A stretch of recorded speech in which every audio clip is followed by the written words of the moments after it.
But ನಾವು ಸರ್ಕಾರನ ಗೌರವಿಸಿದ್ದೀವಿ. ಮುಖ್ಯಮಂತ್ರಿ ಅವರ ಪ್ರತಿನಿಧಿಯಾಗಿ ನರೇಂದ್ರ ಸ್ವಾಮಿ ಅವರು ಬಂದಿದ್ರು. ತುಂಬ ಒಳ್ಳೆ ಜನ, ಅವರು ಬಡವ್ರ ಬಗ್ಗೆ ಕಾಳಜಿ ಇದೆ.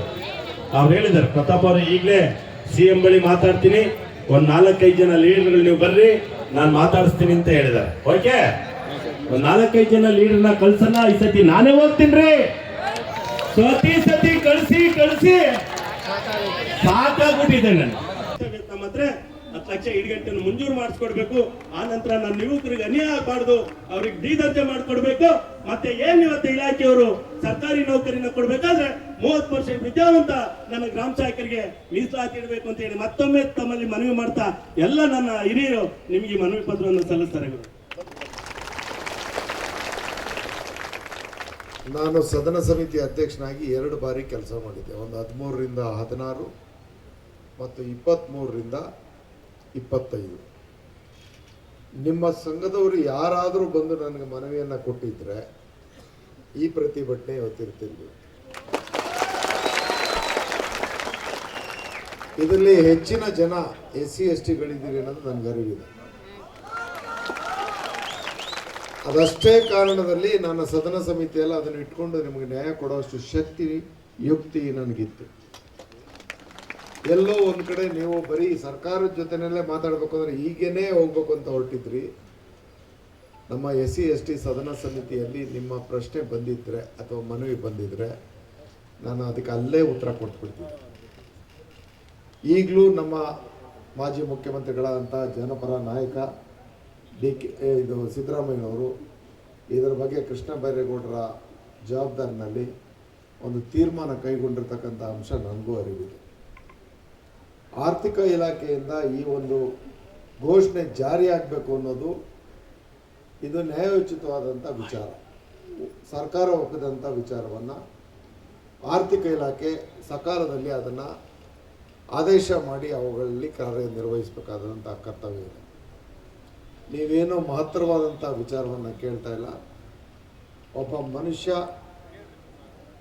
ತನ್ನ ದುಡಿಮೆಗೆ ಯಾವ ರೀತಿಯಲ್ಲಿ ಸಾಂವಿಧಾನಿಕ ಹಕ್ಕುಗಳನ್ನ ಕೇಳ್ತಾನೋ ಅಥವಾ ನಮ್ಮ ಸಂವಿಧಾನದಲ್ಲಿ ಅವಕಾಶ ಇದೆಯೋ ಅದನ್ನು ಬಿಟ್ಟು ನೀವೇನು ಮನವಿಯಲ್ಲಿ ಇಟ್ಟಿಲ್ಲ.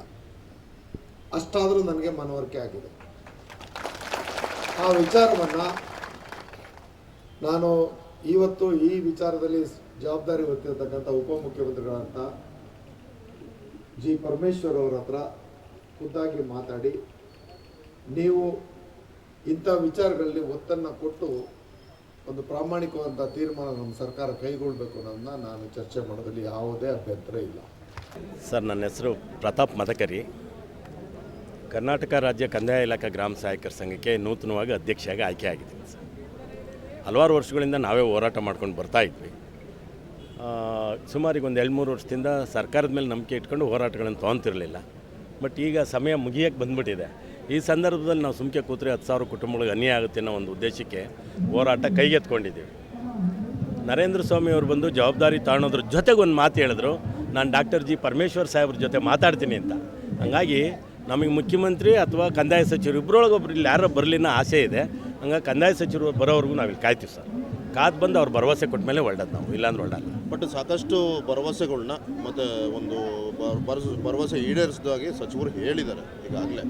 ಸೊ ಈಗೇನು ಅದನ್ನು ನೀವು ಒಂದು ಒಪ್ಕೊತೀರಾ ಸರ್? ಈಗ ಸರ್, ನಮ್ಮ ಬೇಡಿಕೆಗ ಕನಿಷ್ಠ ವೇತನ 27,000 ಸಂಬಳ 10 ಲಕ್ಷ ಇಡಗಂಟು ಕೊಡ್ತೀವಿ ಅಂತ ಅವತ್ತು ಪತ್ರಿಕೆಯಲ್ಲಿ ಬಂದಿದೆ. ಅದನ್ನು ಕೊಟ್ಟರೆ ಈಗ ತಕ್ಷಣ ಒಪ್ಕೊಂತೀವಿ ಸರ್. ಆಮೇಲೆ ಮುಂದಿಂದ ಏನಾರು ಇದ್ರು ನೋಡ್ಕೊಳ್ಳೋಣ. ಹಂತವಾಗಿ ಆಗಲಿ ಅಂತ ಹೇಳಿದಾರಲ್ಲ, ನಾವೇನು ಒಟ್ಟಿಗೆ ಎಲ್ಲ ಮಾಡಿರಿ ಅಂತ ಹೇಳಲ್ಲ.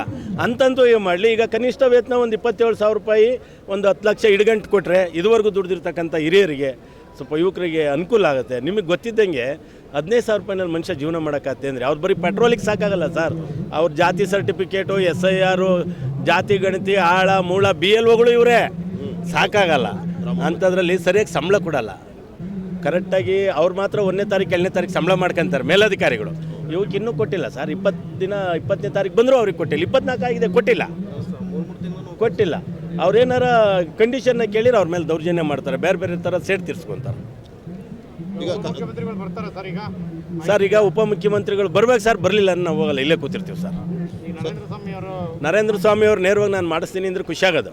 ಅವರಿನ್ನೂ ಪರಮೇಶ್ವರ್ ಸಾಹೇಬ್ರ ಜೊತೆ ಮಾತಾಡ್ತೀನಿ ಅಂತ ಹೇಳಿದಾರಲ್ಲ, ಹಂಗಾಗಿ ಪರಮೇಶ್ವರ್ ಸಾಹೇಬ್ರು ಬಂದೇ ಬಿಡಲಿ ಇಲ್ಲಿ ಅಂತ ನಿರ್ಧಾರ ಮಾಡ್ಕೊಂಡು. ಹೌದು, ಮಾಡ್ತಾರೆ. ಅವ್ರ ಬಗ್ಗೆ ನನಗೆ ತುಂಬ ನಂಬಿಕೆ ಇದೆ ಸರ್. ಅವರು ತುಂಬ ಕೆಲಸಗಳು ಮಾಡಿದ್ದಾರೆ. ಬಟ್ ಆದರೂ ಅವ್ರ ಮೇಲೆ ಬೇರೆ ಬೇರೆ ಒತ್ತಡಗಳಿರ್ತವೆ. ಮತ್ತು